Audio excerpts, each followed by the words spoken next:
welcome you all to the third annual Student Success Conference at the University of South Florida. It's so wonderful this afternoon to see so many representatives from across campus, from students to staff to faculty and the leadership of the institution. As we've often said before, student success is everyone's responsibility at the university, and that's why it's so heartening to see you all here. To welcome us this afternoon, please join me in coming up to the podium our President, Dr. Judy Genshaft.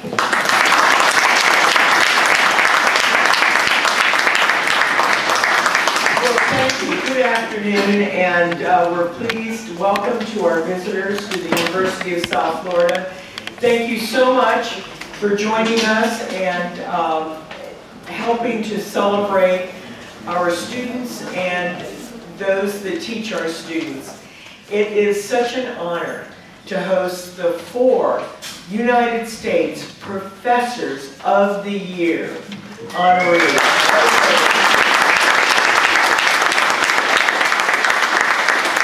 This is the first time that they have come together since they were announced and awarded this prestigious honor in Washington, D.C. So we brought you all together and we're really thrilled that you're here.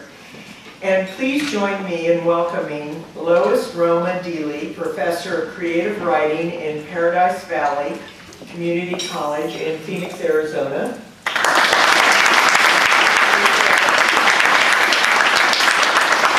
Christy Price, Professor of Psychology at Dalton State College in Dalton, Georgia.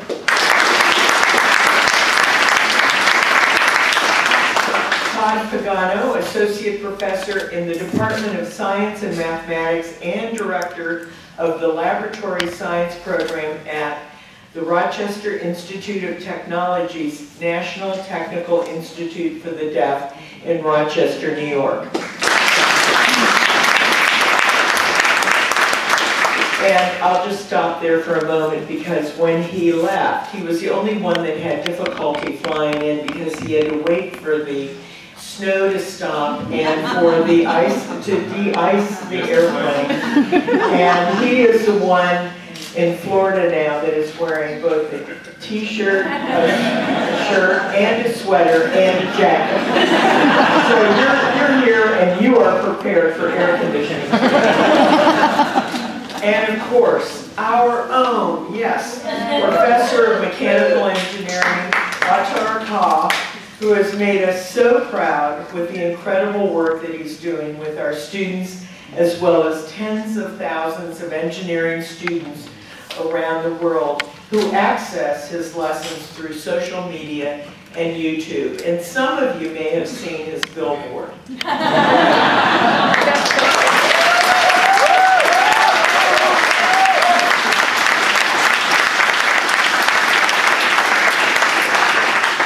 Each of the professors has been recognized for their creative and innovative approach they bring to education and for their unwavering dedication to students. Those of us who dedicate our lives to education share a bond in our strident belief that we do not succeed unless our students succeed. Each student holds within themselves tremendous capability and capacity to make a real difference in this world, and is both a challenge and an honor for educators to nurture that potential. And today what we'll do is we will learn from those who are at the top of their game and literally the best in the business, and we will learn from them not only how to be creative and cutting edge in the time-honored tradition of teaching, but how to remain inspired and keep the task part of this profession fresh and exciting. Now, I don't want any pressure on it. But as the University of South Florida's president for nearly 13 years, there has never been a day when I did not believe that this university had the ability to change our region, our state, and even the world for the better. For for all that this work demands of us, it remains a great, great privilege to be a part of shaping the dreams and ambitions of the new generation, or even our older generation, looking to make a fresh start in our changing world. So we honor those who have elevated teaching and student engagement to an art form, and we look forward to learning from you so that we all may serve our students better. Thank you again for joining us, and I want to thank all of those that are on the panel, because I always say, you bring honor to us by being here. Thank you so much.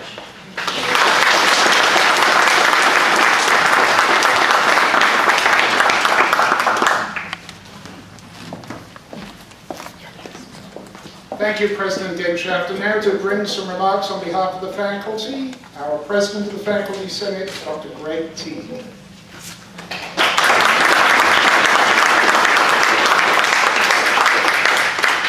Thank you, Provost Wilcox.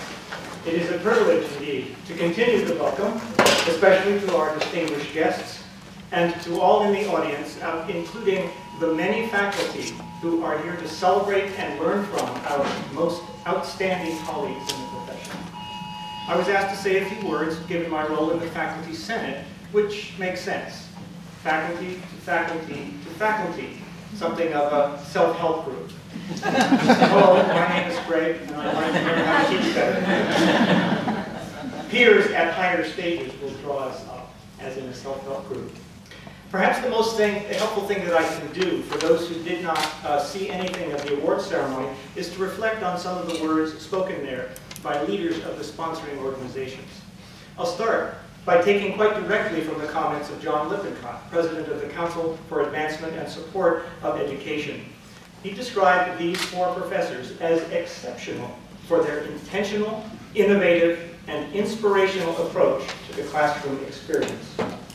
They are intentional because they guide the process of learning through strategic use of carefully designed pedagogies, helping students achieve defined outcomes through multiple tested techniques.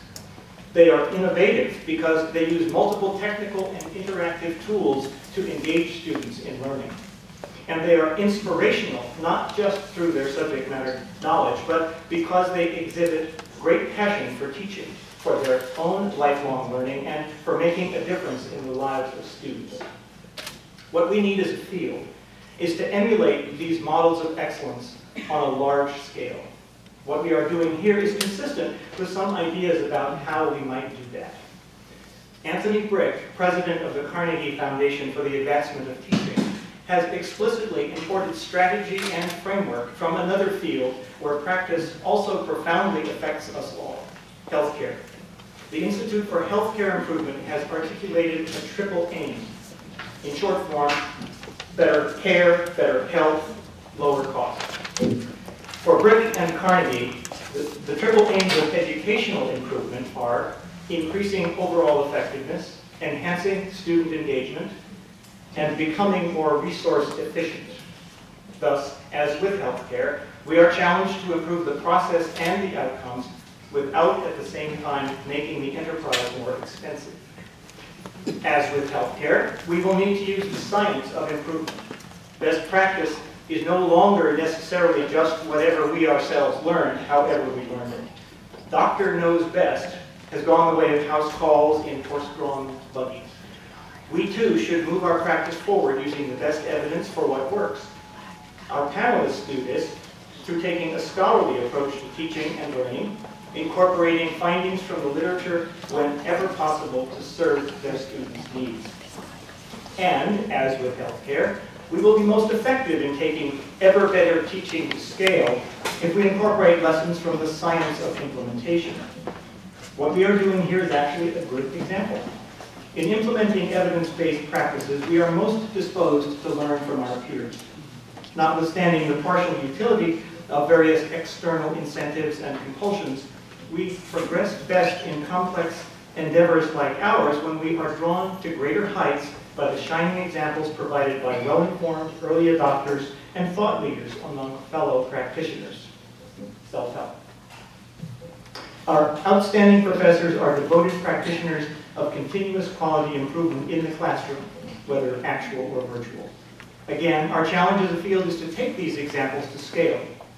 One of the Carnegie Foundation's 6 principles of improvement is that we cannot improve at scale what we cannot measure, referring to key outcomes and processes.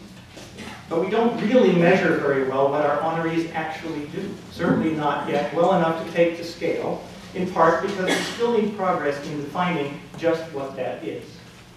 In the meantime, however, we can define great teaching by showing great examples, as Martha Cantor, Undersecretary of Education, noted. These outstanding professors illustrate the importance of critical features of great teaching, building on strong positive relationships, using a range of tools and techniques, ensuring real-world relevance, having deep commitment to their students' success, providing them opportunities, and most of all, perhaps, exemplifying learning as a lifelong process, being, as we are told by another great teacher we must be, the change we wish to see in the world. So let us now do our part in advancing the art and the science by learning from these great teachers, Lois Romadili, Christy Price, Todd Pagano, and Antoine Cole.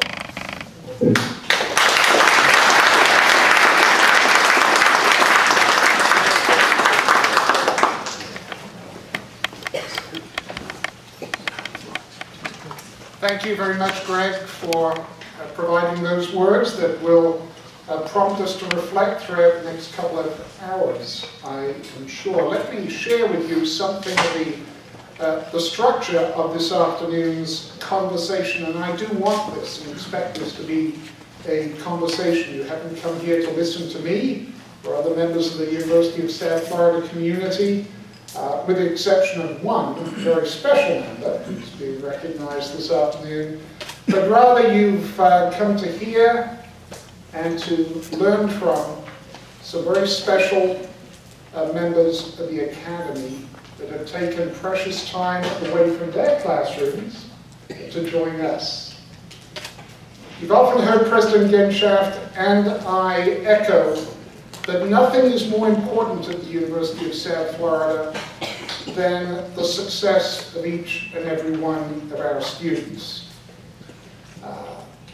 Executing on that expectation, in large part, falls on the shoulders of our Vice Provost for Student Success, Dr. Paul Dosal, and the more recent appointee, Dr. Kevin Yee, who heads up the Academy for Teaching and Learning Excellence at the University of South Florida, otherwise known as ACLE. They and their teams have worked hard over the past several weeks to pull this event together, and I'd like to, at the outset, just recognize their efforts. Please, if you will join me.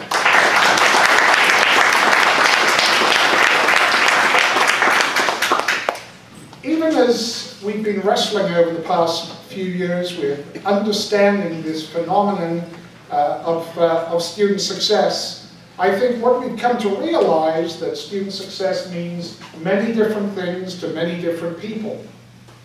To students, to parents, to elected officials, our admissions directors, our financial aid director, our student affairs personnel, professors, department chairs, deans, our career center director, our alumni director, and our dean, or vice president, excuse me, of development.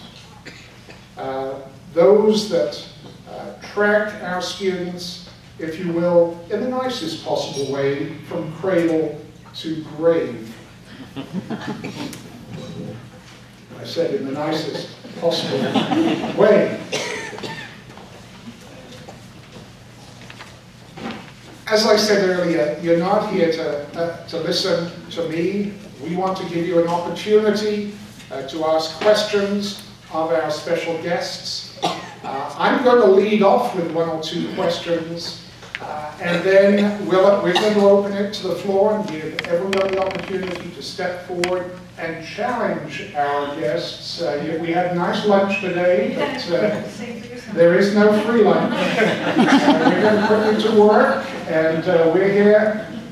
Our students, our faculty, our staff are here to learn from you. So I'm going to invite, and we're going to start at the far end, Christy, because I know Christy is one of the shyer of our guests.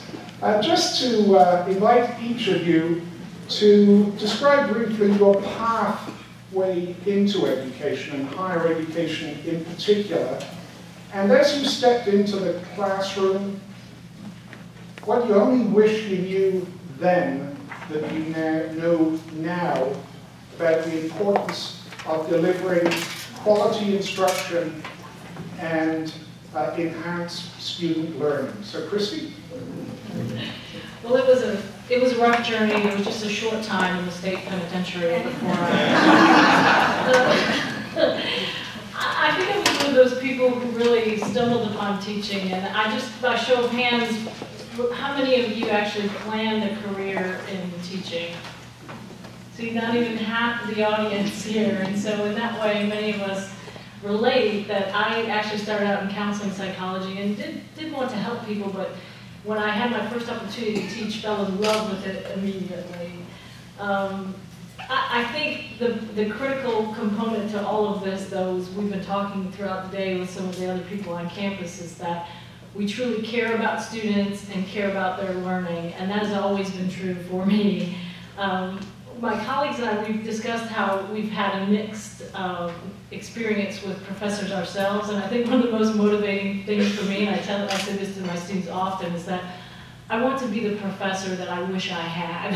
And so I think if our motivation is truly to help students learn, to inspire, to transform, then we do all that we can, and that's how we end up where we are. I'm going to let my colleagues speak to the question as well. I'm a third generation Italian American. My grandmother came to this country and wanted very much to learn to read and write, but and she would go to night school. She wouldn't even sit in the classroom. She would sit outside of the classroom. But her father didn't believe women should be literate, and so he followed her and he beat her.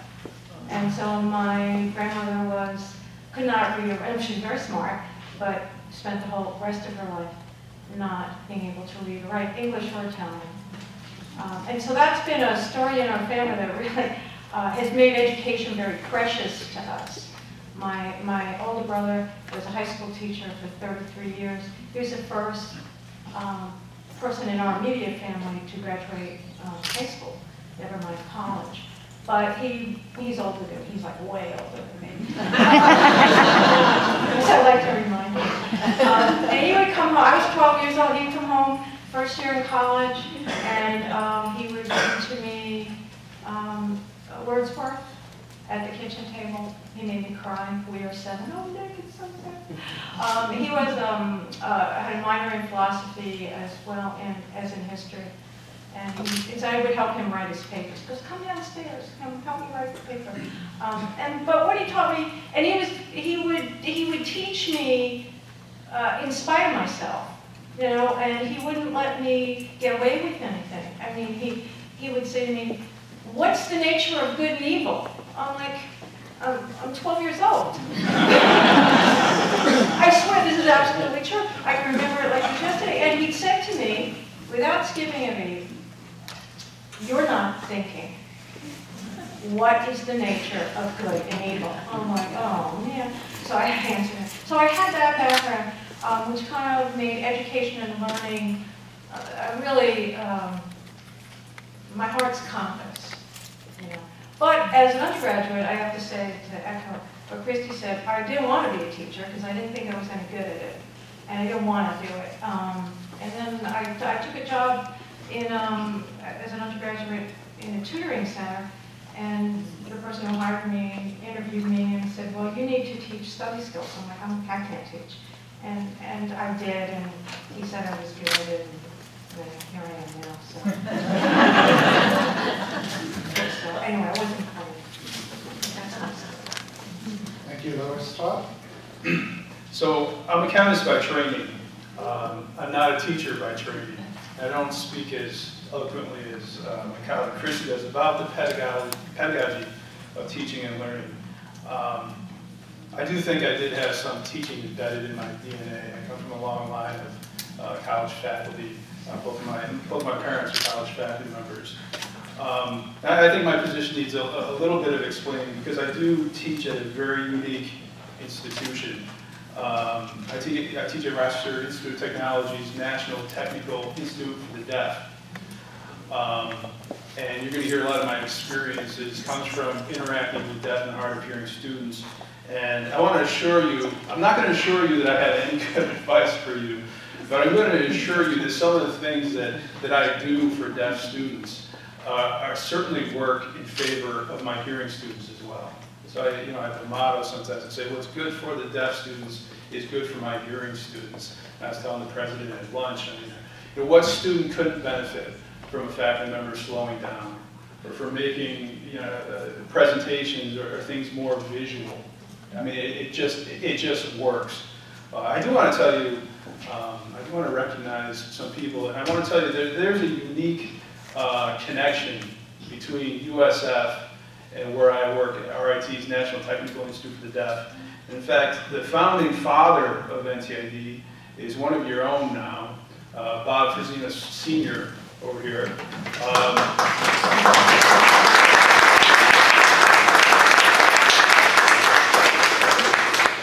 When I say founding father, I mean it.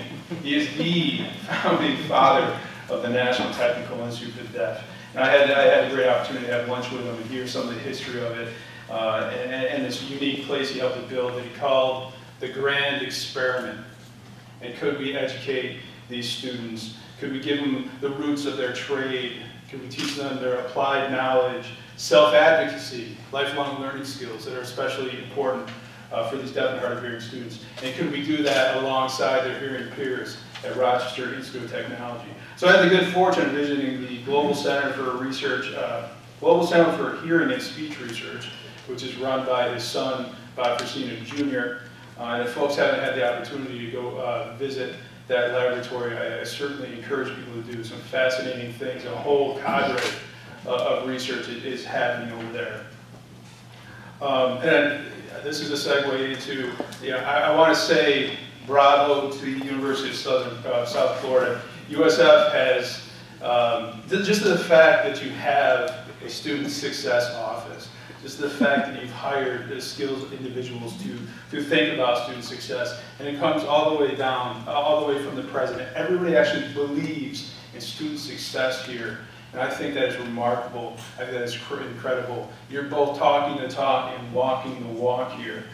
So I want to thank you for doing that. I want to thank you for bringing this panel together, giving me a chance to share the stage with these heavy hitters, colleagues of mine. But I also want to thank you for having the forethought to have a skilled interpreter in our presence. I didn't even think to request one. Kevin Yee of our Academy of Teaching and Learning Excellence had the good foresight to have this interpreter, and I want to thank our interpreters for this, so that we can make this presentation broadly available to many of my colleagues. I want to thank you for that. And just in quick response to what I wish I had known on the first day of my teaching career on that eve. Well, I wish I had known sign language, because I didn't. But I had to teach using sign language.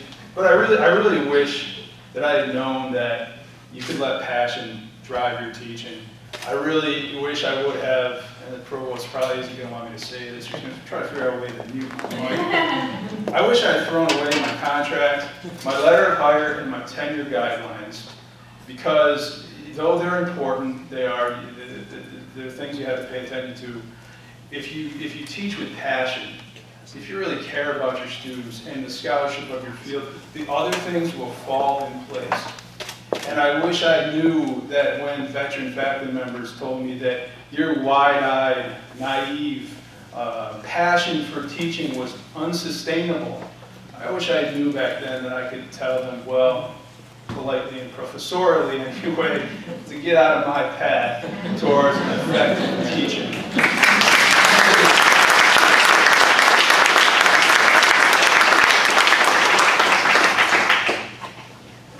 take this opportunity first to thank my colleagues here for making the time to come here. I know that these people are very busy, with all kinds of talks being given at different places. So please accept my thanks for coming here. Thank you. And also thanks to our university, Dr. Lee, Dr. Wilcox, Dr. Kinchak, for making this a possible event here. So I'm quite excited about this. In America, you have a lot of choices, and that puts a lot of cognitive overload on people. Whether it's the food we eat, the clothes we wear, or the cars we drive, or the majors we choose. In India, there's no cognitive load when I was growing up. There are only two tracks. You become an engineer or you become a doctor. Especially if you want to put food on the table every day. You could become a teacher or a banker, but sometimes we have to go without food, I suppose. So I chose engineering because the sight of blood just made me wince. So that's how we know how I reduced my cognitive load. It was automatically done for me by my nature, I suppose. And so I became an engineer, and I wanted to work in India. I was really patriotic. I just didn't want to go to any other country. But something happened when I was working. I found out the lack of social justice in India was driving me into a cocoon where I was trying to justify staying in India. But at the same time, I did want to do something more than what I was meant to do. So I came to the United States for one single reason, and that was social justice. I can tell you without a doubt, although this country, my country, is not perfect, but it's the best country for social justice. No matter how much we talk about that things are not going the way they want to be, somebody wants them to be, I think we still have a lot of work to do, but it is going in the right direction. So I did my master's and PhD because that was the only cognitive approach I could take. So I did my master's and PhD, and I interviewed here in July '87, and they gave me a job right away on the same day. So I accepted it, and here I am for the last 25 years.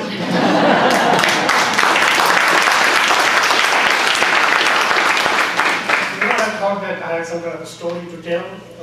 It is a non-linear path which I've taken because I never wanted to become a teacher. My father was a teacher, and many of my relatives were teachers. But it just fell into place. I found my advisor taking a lot of pains. He was an excellent researcher in those days in the late 80s.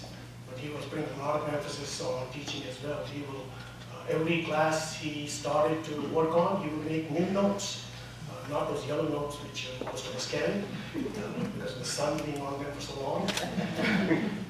And I gained an appreciation for that. Here's an opportunity that I can come to a research university like USF, where I can not only transfer knowledge, I can also create new knowledge. So that's been a path. What I would have wished that I had known when I first started was, at that time, the college orientation for new faculty was done by the college itself, not the university. So then Associate Dean Linus Scott said something very important to me, which I didn't listen. He said, don't think that content is king. Those are not his exact words, but he said, don't put too much pressure on covering the content. It's amazing how many times I've rushed through a topic saying that, hey, I can feel good at the end of the day that I've covered the content, but I'm sure the students didn't get any of it. So I've learned this lesson over time, and it took me about several years, because even my colleagues at that time would also say content is king. So I was trying to listen to the majority as opposed to listen to my own gut instincts, what is important in education and what's not. The other thing which was not available in the late 80s was a lot of literature on learning sciences. I wish I had at least read whatever was available at the time. We are very fortunate right now to have a lot of literature available in learning sciences. And we don't have necessarily to do the work ourselves to figure out what works and what does not work in a classroom. The other thing which I didn't realize, I taught a class in Clemson University. I was responsible for the class itself. And there were only 20-year-olds in the class. They were all juniors, so they were 20, 21 years old. But when I came to USF, we had younger students, we had older students, and I treated them the same.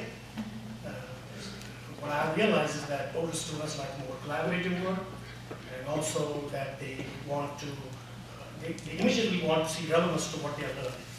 I don't think they have any patience for trying to figure out that we will get to that in a little bit. So those are the kind of things which I wish I had known better first now. Thank you. Thank you. Can you hear me? I think it's fair to say that over the past 5 years, we've probably witnessed the most turbulent time in the modern era, if you will, of higher education. Most particularly characterized, perhaps, with transformations that include greater emphasis on accountability. One of the challenges that our department chairs and deans and other supervisors of our instructional staff wrestle with on an annual basis is how best to evaluate not just teaching effectiveness, but teaching excellence. Let me ask the question, and Lois, perhaps we can start with you on this one. How you personally evaluate your effectiveness and excellence in your classroom and in your pedagogical behavior, if you will. And what tips might you have for department chairs, college deans, to help them move down this way? I have a very simple way of beginning to do assessment, which I'm sure it won't make some of my colleagues happy when I say this, but I like to just say, how's it going? You know? When I assign various, I teach creative writing, and you can't learn to write creatively unless you read, which seems obvious to us, but not so much to the students. So, I will assign a certain, Francis Bacon, as I was saying before, in one of my classes, and I told him, well, you're going to hate it, but you have to read it anyway. And juxtapose it then with electronic MTV. But I like to give them, I set a scale of 1 to 10 to tell me the ultimate reading experience. And so I make them vote, on it. But I also like to get them feedback on how are we doing in the classroom. So the assessment I like to do it's an ongoing thing.